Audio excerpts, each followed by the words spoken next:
One of the things that's really important to understand is how to teach and reach neurodiverse children.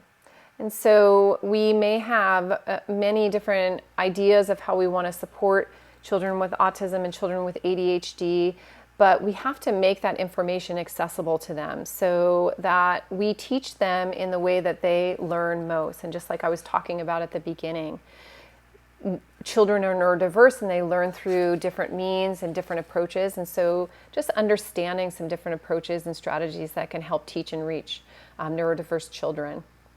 One are visual, auditory, and tactile supports, and I'm going to expand a bit more on that later on. A very important element is using direct and concrete language. And so at the beginning, when I was talking about children with autism spectrum disorder, because they may struggle with expressive or receptive language, and the primary factor is the receptive language component, is their ability to receive and process information. The more language we use, sometimes the more confusing that can be. And so it's very important that we use very direct, concrete language, and oftentimes less is more. And in partnership with the direct and concrete language, using visual, auditory, and tactile supports at the same time to help with processing. Repetition. You'll notice in the practice video later, which is directly correlated to this webinar and this information, you'll notice that many of the poses that I teach are through repetition. So I'll do the poses maybe 3 times and repeat the breath, repeat the pose. That helps with processing and learning. Allowing time for processing.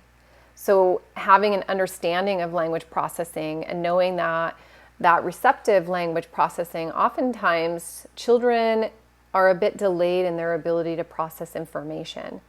So if we say something to a child who has language processing difficulties and they don't respond right away, we want to take a pause before giving another cue or before having the impression that they're not listening or not responding, because oftentimes they're just taking a bit of time, their brain is taking a bit more time to process that information.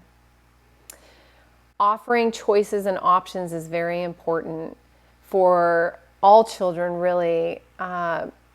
Giving children the choice of certain poses or giving the choice of an area in the room that they want to place their yoga mat, or giving them choices of what sequence that they want to have in their yoga practice can really support with children having more of a buy-in and feeling a sense of empowerment and a willingness to participate and be part of the yoga practice. And then giving options.